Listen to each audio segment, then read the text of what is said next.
Hi,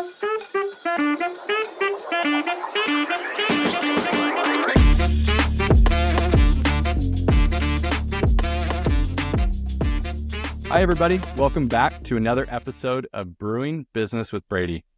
We are so excited about today's guest.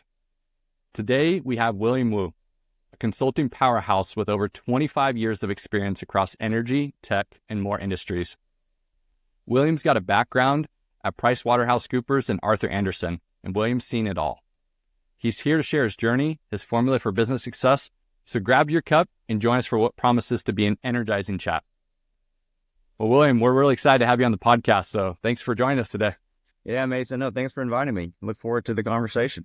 Awesome. Yeah, we've been friends. We've known each other for about year and a half now, and yeah, you have such a rich background in regards to consulting. But I'm so excited for us to dive in for the audience today a bit more about what you're specifically doing today, and exactly we're talking especially about margin enhancement, right? That we're talking about a major way that our audience can ultimately learn how to improve the margins in their business. And so, yeah, this is really tactical here. So we're really excited about diving into this with you. So let's start off though.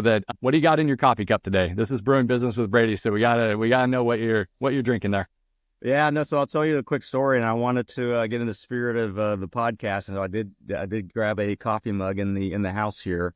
But I'll tell you what I have in here is water, because the story is, for me, when I started my career in public accounting, I mean, what was in the Big Six, I remember literally working 42 days in a row, like, nonstop, right? And the longer I worked, the more days I worked, the more coffee I drank. And I still remember to this day, on the 43rd day, when I had the day off, I literally I didn't have coffee that morning, and I just literally started having the shakes. And I realized that I had gotten addicted to coffee. Yep. So I will tell you that it's been over 25 years since I've had a cup of coffee. So that's my anecdote to start off our time here together. 25 years is a long time. So you don't even do a latte, espresso, or anything, nothing of that sort? Well, I will tell you. So this year, because of the nature of what I do and getting a chance to meet with people and invariably over coffee, right? I did break down and had my first cup of Joe, and actually it wasn't a full cup, but I had a cup of Joe just earlier this year for the first time, and I've had a couple of cups since then, but it was not a full cup. And then I'll also tell you that I had problems sleeping that night. Yep. Yeah, I wish I could say the same about myself, but I probably do about 3 to 4 cups a day. So I have the addiction going well and strong. So yeah, I for our audience, that your background is a bit unique in that, yeah, you are coming from large CPA firms, and now you're in a consulting, or you own your own consulting practice. So I'd really love to understand a little bit more about your career journey. What did you do at, some of these CPA firms like Pricewaterhouse, Arthur Andersen, and then what led you to eventually start your own practice today? Yeah, would love to dive in and hear that from you. Yeah, happy to share that as well to give some context to our conversation. So, started off, just a bright-eyed kid out of graduate school, got into public accounting, was on the corporate tax and M&A side, so did a lot of compliance and analysis work. And really thought I would spend my entire career at Arthur Andersen and making it to really just had set my objective to making partner there, which of course we now know that never would have been possible.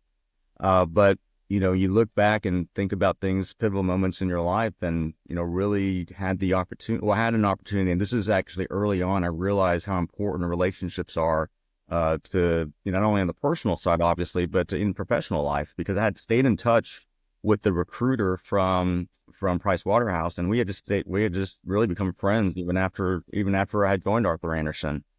And so his journey at Pricewaterhouse, he was recruiting for accounting. But he then moved over to recruit for consulting. And I still remember him telling me, we had gotten together, I think it was a lunch, and he had just told me, William, you're not an accountant, you're a consultant. And well, tell me more about that, because it sounds glamorous, right? But the pitch was that I get to be, working directly and engaged with clients. And of course, being a tax accountant, I was behind a desk, typically 10 to 12 hours a day. The idea of being in front of clients, being on site, working with clients, helping them solve business problems really appealed to me. And so I took the plunge, and really my career just took a completely, different turn. What I was brought in to do at Pricewaterhouse was to learn SAP. This was dating myself here, but this was a pre Y2K, right? And they really trained me up, and they were looking for people with financial backgrounds. They trained me up, and so again, dating myself, this is a time before there was really an internet, before email had just really started, getting assigned to you at work. Yep. In fact, I don't think I had an email when I first started Arthur Anderson. I mean, it was something they gave to us while I was working there. Interesting. Yeah.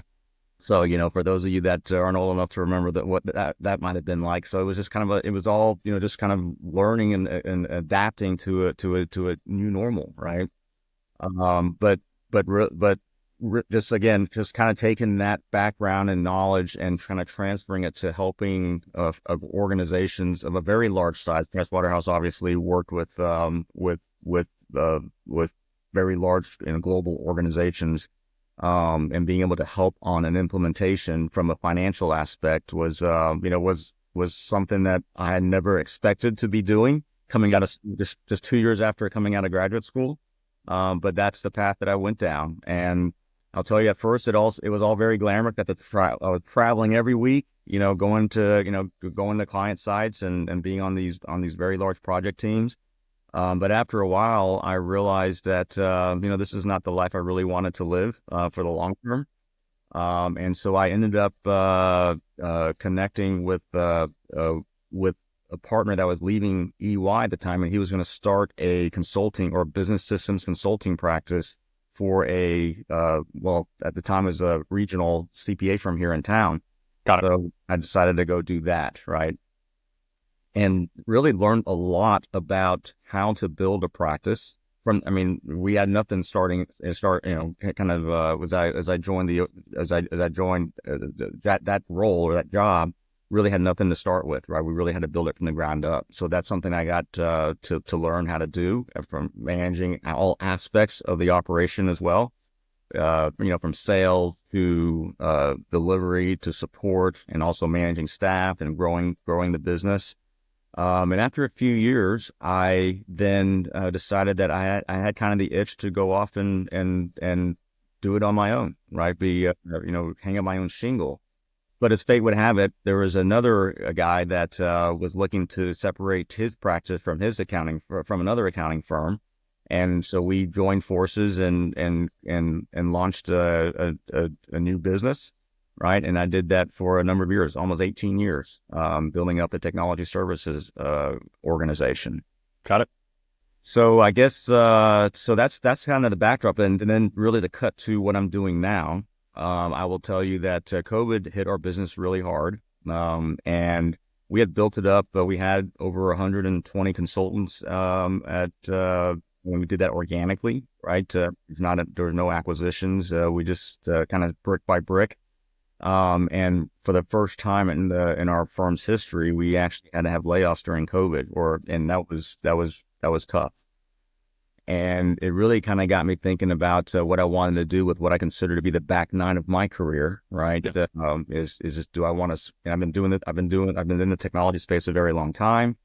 Started reflecting upon kind of my future, right? And it just so happens that I got a call from a headhunter.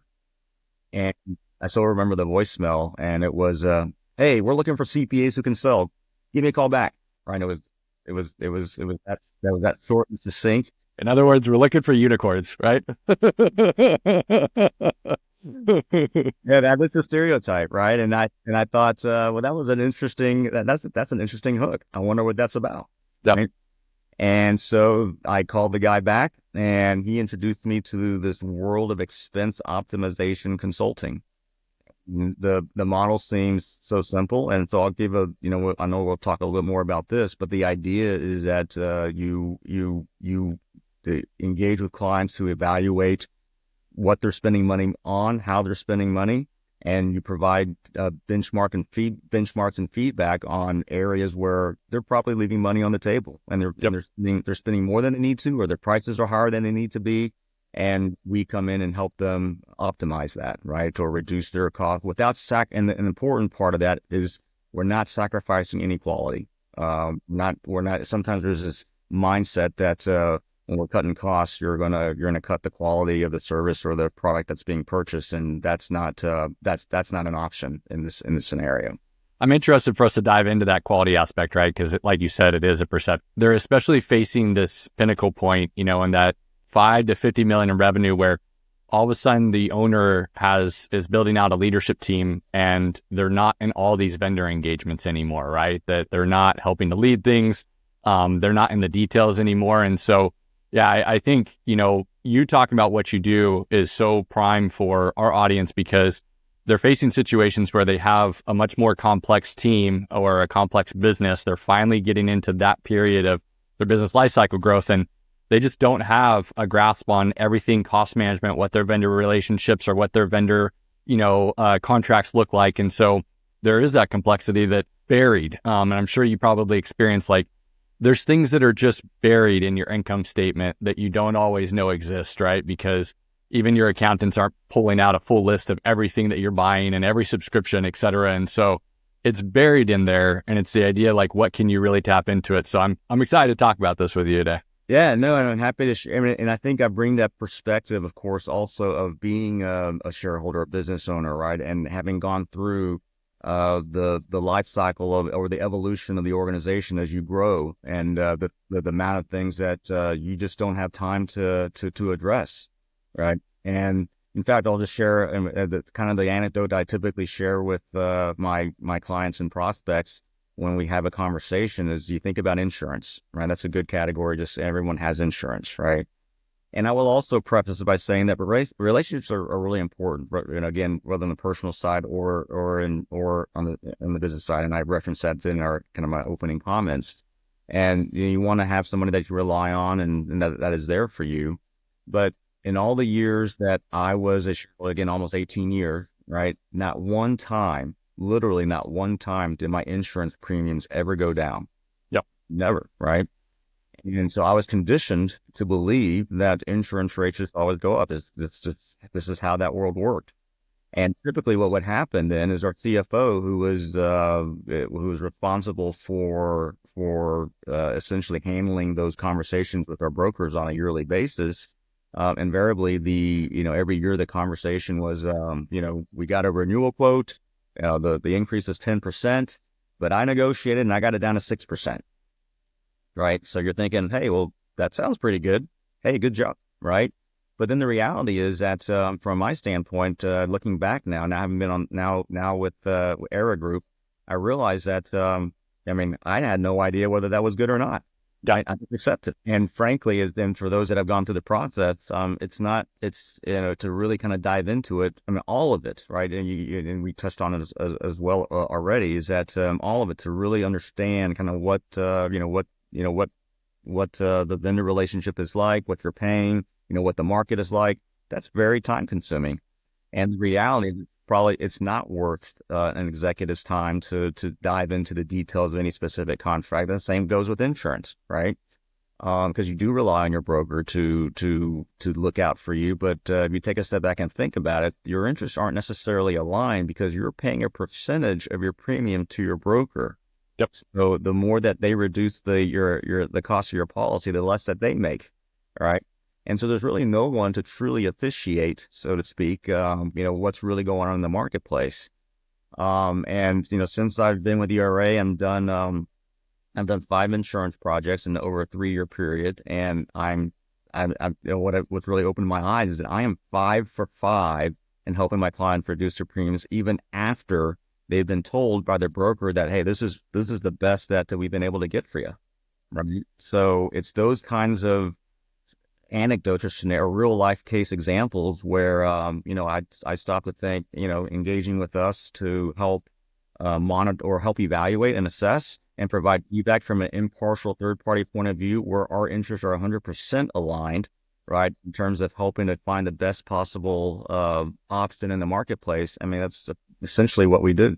You really bring up something really good there of just the time for business owners too, and just realizing, every business owner has a choice, of where they're going to spend their time. And it's important to have a good general grasp of all things happening in your business. But at the same time, you need to focus your time into your strategic areas where you actually make money. Where are the revenue generation opportunities? And the idea that a business owner or their next, their lieutenant next to them needs to completely understand the insurance markets and which underwriting companies will actually underwrite your business, and what underwriters the broker is going to, and what do the actual insurance markets look like that, hey, maybe they didn't have a whole lot of losses last year, so they're actually bringing rates down in your particular industry, et cetera.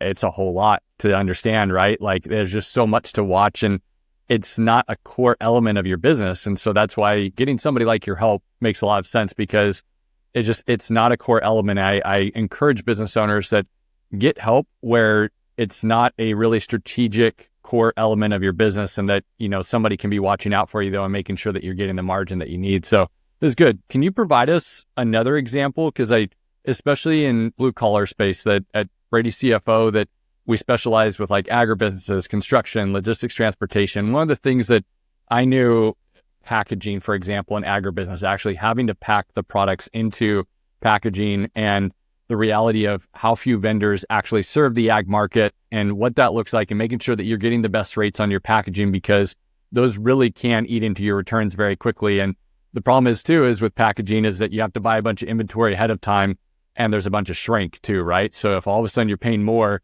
if your shrink count is 5%, you're just throwing more away too. It's not just the idea of how much you're paying up front for it; it's how much you're throwing out the door as well. And I'd love to understand, how does ERA Group, how do they help very focused situations like that? Like insurance feels like every business is working and operating that, but when it gets into an industry specific kind of case study like that, like how do you all work? What does that look like? Yeah, so that's a great a point for me to maybe kind of highlight here, is that what attracted me to joining ERA Group was the fact that we cover over 60 different cost categories, right? So we're not, and there are consultancies out there that maybe specialize in certain areas, the utilities or the telecom, maybe merchant card fees, right? Just throwing out a few examples of players I've seen in the marketplace.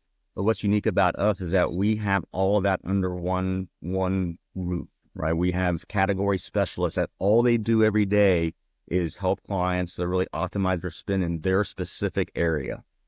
And so I'm not qualified to maybe get into the details of the packaging or some of the logistics that you asked. But I can tell you that in terms of the process, we absolutely have people that can come in and evaluate that and provide assessment. And further, what's also, I think, maybe unique but in what we do is that we will monitor it and continually provide input as long as we are engaged. We typically are engaged in 3-year cycles, right? So we're not just here to tell you, hey, you should save money in this area. We've given you some information, so good luck with that.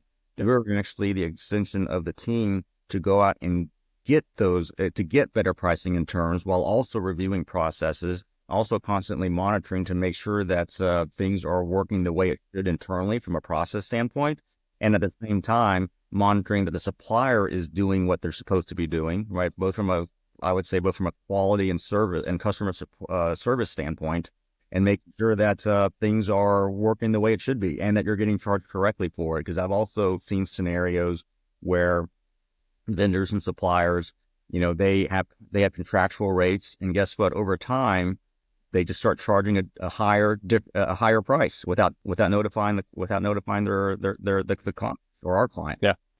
Oops, the invoice went out. Yeah. And then the reality is that it's not caught, right? And part of our review is to do that assessment, do that evaluation, do that analysis, and make sure that, again, it's just part of the optimization process, right? So And we do. I mean, I think what you mentioned before in terms of the freight and logistics, the packaging. I mean, we have category experts. That's what they do, and they can certainly provide input on how to maybe do it better, right? From a process standpoint. But I know that what they also can definitely do is look at what available options are out there in the marketplace from different suppliers. Maybe it's simple as doing some consolidation in terms of deliveries, and or how you might package up your deliveries, right, to just gain some efficiencies. And that's really part of, and I think really as I'm saying this in my mind, really maybe the message to kind of reinforce to anyone that's listening to this is that we want to be, and I think we do effectively serve as an extension of your team, right? We are certainly a consulting organization, but we view ourselves as an extension of the team to be able to take on things that really there's not enough, either there's not enough time, or there's not the expertise to really go do what in your mind needs to be done. Going back to my insurance example, it's something that if I had the time, or anyone has the time, yeah, we probably could have done a little bit better even without a third party like Era Group. But business owners are focused typically on driving revenue, driving growth, right? And I think the cost standpoint, or the cost management of the business is typically, it's almost an afterthought. And I experienced that myself, having gone through building practices and building organizations. That's actually a good segue into our next question, or the question that I have for you. A lot of founders or existing ownership CEOs, they're a visionary mindset, right? They're thinking about that top line growth and the new opportunities. And there's only so many decisions you can make in a day, right? And they're thinking, yeah, I might save a little bit here and there, but I want to focus my time on getting that next sale, that I need to be focused on these next big initiatives. I can't be spending my time on some of this cost management stuff that we need to be thinking bigger. And eventually the margins will play out as a result of just, hey, we're going to grow and we'll add additional revenue while trying to maintain fixed costs or something of the sort, right? And so what do you have to say about why cost management is so important when it can be kind of an afterthought, or it can be unattractive naturally to visionaries that are thinking about the future and forward growth? What do you say to that? I mean, I would say I get it, right? Because that was my mindset, 100% my mindset, or our mindset. It wasn't just necessarily mine. I think all the shareholders at my prior firm, we were focused. I mean, our planning meetings was driven around client growth and client retention. It wasn't I don't recall really spending any time talking about how do we manage our costs better. Yep. You take a step back and think about it purely from an accountant's perspective, right? In terms of maximizing your cash flow and EBITDA, right? If you have 20% margins, you have to generate $5 of additional revenue to have the same impact as saving $1. And so, and what do you have more control over? Typically, is probably actually being able to manage your costs a little bit better.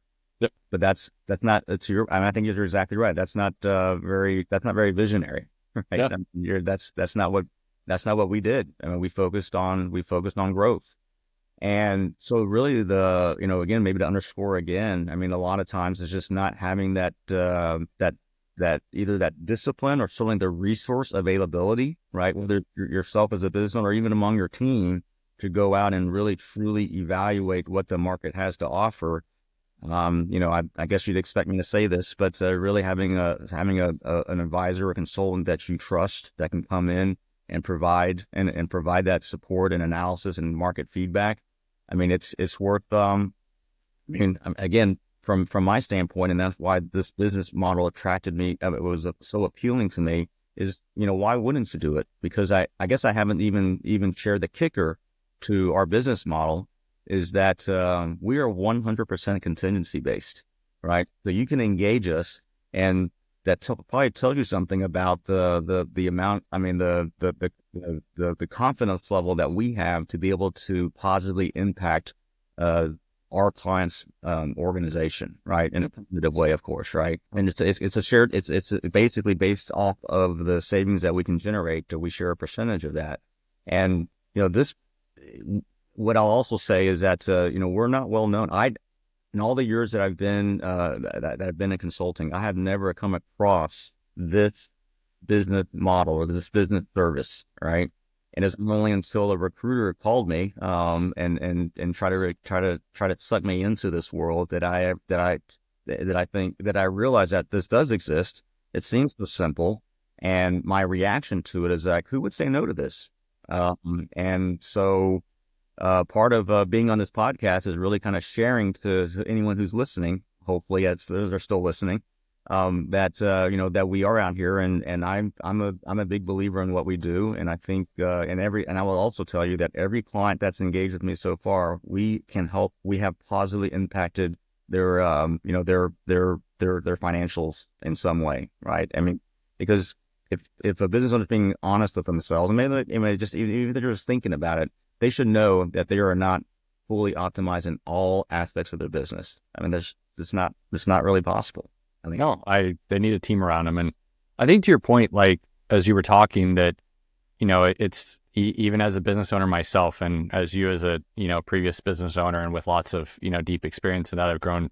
I mean, you mentioned you grew a team to 120 people. Like, and when we're talking to our audience here of business owners between 5 to 50 million, some of them haven't even reached that, point yet. So you have the experience and the chops to say a lot to this, but I can't help but think to myself, even when I'm making decisions as a business owner, that it's like, yeah, right now as I'm growing things, I'm taking a set amount of pay for myself that I'm going to live on, but every additional dollar I'm putting back into some type of marketing and sales initiative that with the intent that, hey, I'm going to get future revenue off this. Like, I have to have a forward mindset. And I think good cost management and diligence in the cost side of things is reinvestable funds into sales and marketing. That it may not be about literally, hey, we're going to actually improve EBITDA, we're going to improve your net income. It's rather that you can take those funds that were being given to some vendor and you can reinvest it, go get the marketing director that you've been, waiting and trying to get because you want to finally have somebody else on your team that can handle some of these projects that you've got going on, or, you can finally start that engagement with that marketing agency, or you can finally go do that trade show or whatever the case is, that all of a sudden you have funds that you can take that were sitting on your income statement going to some other third party, and you can reinvest it with the intent that what impact can that have on your revenue? What confidence level do you have that that's going to show up and then some on the top line next year and the couple following years as a result of that action? So I want to go in here though, because there is something unique about this, right? That this is a unique model, William, and especially it being contingency, you would think like, why isn't every company just running with this? Why wouldn't every company just say absolutely yes to this? We're going to give time to this. And you brought up the words trusted advisor. How do you build that trust? Like, what does trust look like for you in building relationships with clients? It's a great question. And you made a great point earlier, by the way, Mason, because that is 100% absolutely true, right? In terms of, just having that cash to do something else, and to do something else with, right? And there's some that may just want to just put it in their pocket, and that's okay too, right? But in terms of, yes, being a trusted advisor is something that I always try to do, because I'm a big believer that you're only as good as your last project or the last experience a client has with you. It is about building that trust. So how do you do that? By delivering something of value to your clients on a continual and consistent basis, right? So I learned this from fairly early on in my career, but in the professional services business, I mean, you want to be that first call from your client, no matter what it is. The goal should be, or that I think about is, how do I make myself the first call from my client, right? And you've done it, and when they start calling you about things that is not even really necessarily in your area of expertise. Being formerly in technology, typically the questions that get only, is there something going? You typically only get calls when there's something wrong with their technology stack, right? But if they start actually asking you questions about, hey, what, and it's maybe as simple as knowing a good referral in some other line of work, and a good attorney, and a good banker, right? Then you've started establishing that trust because they value your opinion. They value the people that you're associated with. Yep. Really, what again, this in terms of what Era Group does. I just felt like it was just such a straightforward way to be able to measure in numbers, which I'm a big numbers guy, to measure in numbers kind of the impact that we can have on our organization.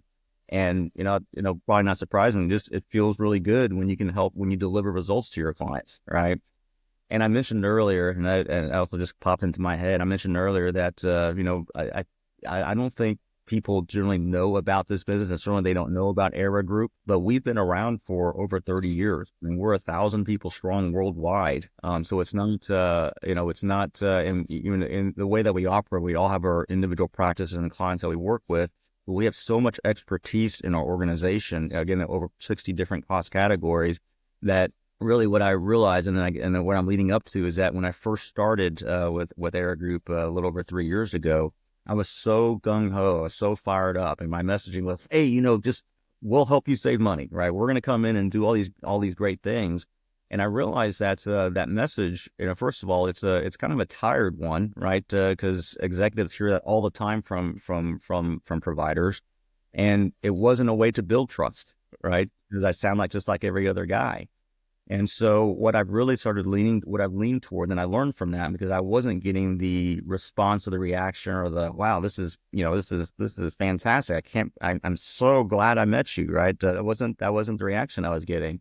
So what I realized, and taking a step back and thinking about that, that the mindset of becoming a trusted advisor, is I wouldn't want to be sold to like that, right? So it's about just really trying to find a way where you can help a client, right? It's really just about what is their challenge, what is their obstacle, what are their issues, right? And it doesn't have anything to do. It may not. I mean, again, it may not. It's not likely to be, man, I'm cost is the top, the top agenda item on my list, right? Yep. I think it's gotten more attention, of course, over the last couple of years, especially with inflation, right? Inflationary pressure, which makes our job, frankly, a little bit harder. But we deal in absolute numbers, right? Our goal is to just find better pricing and terms for our clients for the same quality goods or service. But you have to do that in a way where the client's ready for timing. Timing is everything, again, in lots of ways in life too. But you find the right time to insert yourself. But along the way, you just try to help wherever you can, even if it's not directly related to the business that I'm in, right? And just having those types of conversations, that feels like helps build that credibility, build that rapport, to get you on the way to becoming a trusted advisor, which also makes it really important to have friends like you, Mason. Again, I think a lot of it is the people that you associate with. So yeah, I guess that's my answer. Yeah, I'm interested because, following on the aspect of trust, like, even I've had to make decisions this way as a business owner, but even in my corporate career, as a head of supply chain, I manage multi-million-dollar procurement budgets, for whether it be logistics, transportation, or whether it be for packaging, et cetera, all things that went into our operational or our supply chain ultimately. And I was in an agribusiness industry, and for packaging, there were very few vendors that we could work with. Like, I mean, it was segmented in the sense of what you did is, for smaller companies, you had what were called these consolidators, where, you could get all of your plastic and your cardboard from one place, but they would buy it from the bigger guys that were specific to cardboard, paper, and they were specific to plastic. And so you have these manufacturers, these big manufacturers that were specific in their categories, but then you'd have these little consolidators that would serve the smaller guys, which we were one of the smaller guys, right? And of the consolidators in our industry, there's 3, right? And the biggest things in my mind as you're speaking, that managing those relationships, because in one aspect, I mean, it's practically an oligopoly, right? In regards to the market of what's available to you. They weren't going to want to take off a customer relationship and get a bad name, but at the same time, there was very few options, and you didn't want to burn bridges as, a customer either, right? You didn't want to burn bridges, because the reality is that if something happened with one, you wanted to keep the relationship alive with the other for that Mayday call and that emergency call, and they would step in and say, I've been buying for your business, let's go. And they actually want to be your vendor. And all that said, the first thing that comes to mind is, cost isn't necessarily everything, right? There is a service aspect, and you've talked about quality, you've talked about trust. Like, what would you say to the old me that was in that decision-making process that, costs are important, and I would sit there and I would negotiate amongst those suppliers and try to get the best price, but I knew that, hey, this vendor is probably the one I want to end up working with anyways, even if they're a little bit over on price, because when I have a call in of getting a load in that day, I'm gonna get it. And I'm gonna have that level of service that I absolutely love. And so what would you say to that of somebody that's really thinking about some of that qualitative perspective of a relationship with a vendor, and how do you all manage that? No, Mason, that's a great question, right? And now what I would say first and foremost is that not all categories may be a viable candidate for us to get involved with because of that reason, right?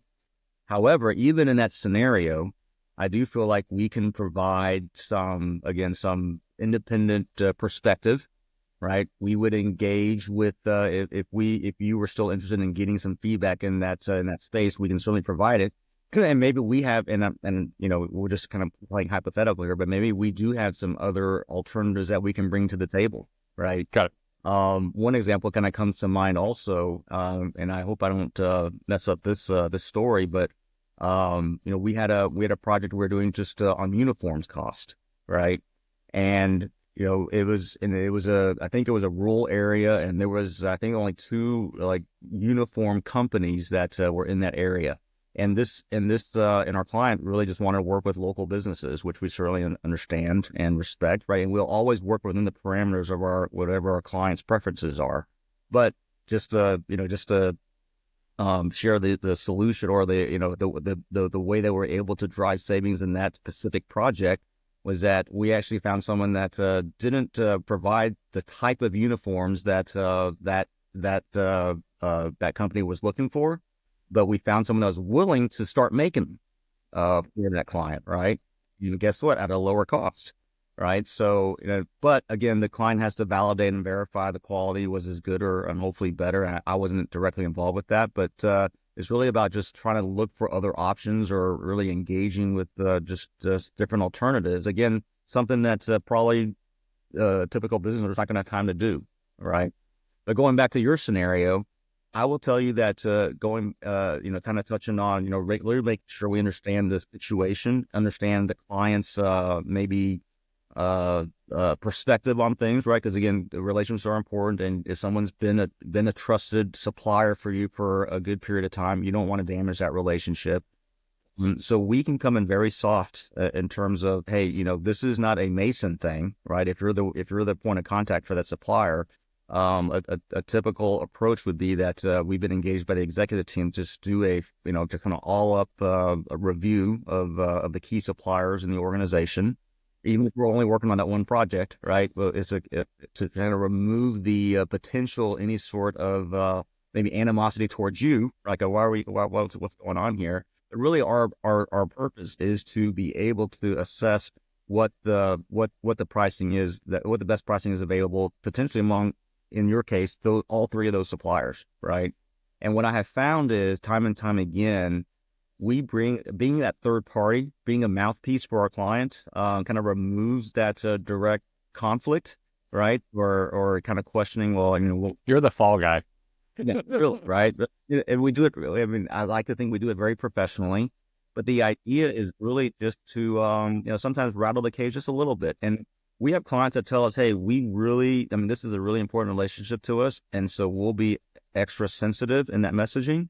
And we've also had clients said, we need that supplier, but we don't really like them, right? So in that case, maybe we rattle the cage a little harder, right?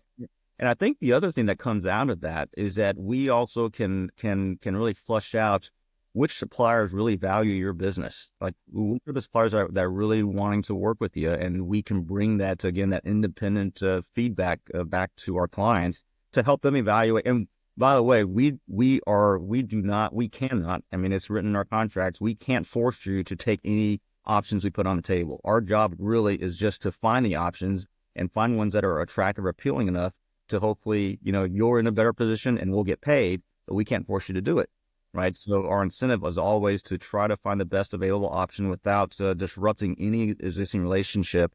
And I think one other tidbit, another factoid here I'll share with you, is that interestingly enough, I mean, and maybe not surprisingly, but it's interesting that over 2/3 of our clients still stay with their incumbent, even after we are engaged and go through the process, we're just able to get better pricing and terms on their behalf with the incumbent because of our involvement, right?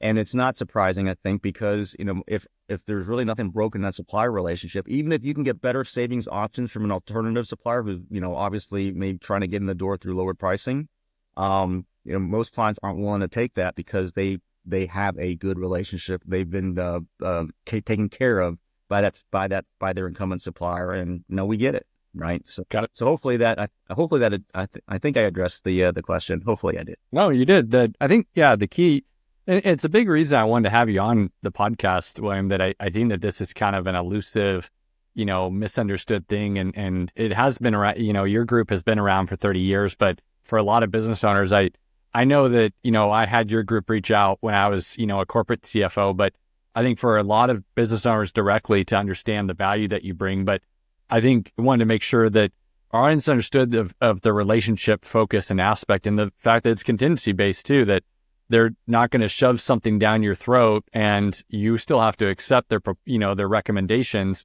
And like you said, that oftentimes 2/3 of all of your clients still stay with incumbents. Like you're still engaged in that vendor relationship. So I think if people are wondering, oh my gosh, is this a potential beginning of the end? No, it doesn't have to be. That you could be way overthinking it. And so, no, this was great, William, that I really appreciate your insights into this, that especially the aspect of building that trust and the relationships part of it, that I think we can't forget in business, right? That people buy from people they like and they form those relationships over time. And so relationships and trust are so important in addition to actually bringing the value too.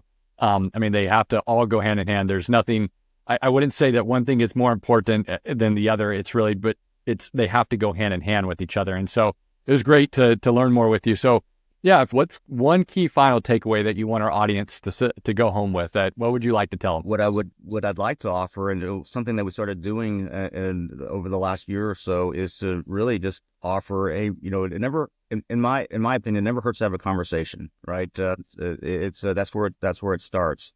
And and for consultants that are eager to prove their worth, for what I'd like to put on the table for anyone that's listening is, if you're interested in just getting some feedback or some benchmarking on, where, if you're thinking in your head that, man, I think I'm paying more than I need to be in some area, or that my costs have really escalated in another area, we can provide some immediate feedback on whether or not that in fact is true, right? And then we can kind of dive down, and we perform what we call a spend assessment, and to provide clients some immediate feedback on, hey, here's what we see based on our data, provide some benchmarking, providing some trends, and also kind of breaking out, just really understanding their supplier mix. Who are they buying from? What are they buying? How much are they buying from each supplier? Does that make sense? Right. And again, our category specialist can weigh in, and, there's no cost or obligation for that exercise. But I would have found it valuable as a former business owner if I were on the other side of the table, right? Just to get that input. Yeah, absolutely. So yeah, tell our audience that, you're offering that. Let's have that conversation. Tell our audience where they can find you, where can they learn more about William? Well, I appreciate that plug, and really just call or email me directly. My phone number is 713-487-5568, or at wwu@eragroup.com.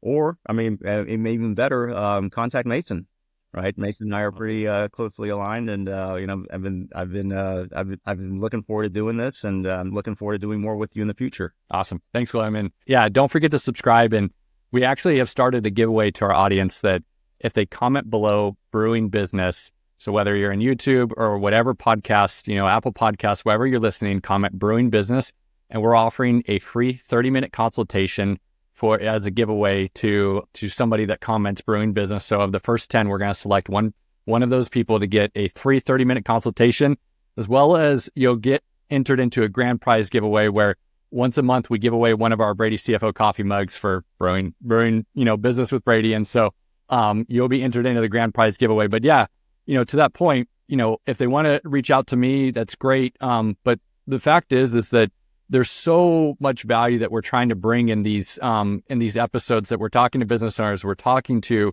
strategic partners, and the reality is I definitely am an adamant, believer that a CFO is a hub to bring in solutions like William that can help in cost and efficiency management.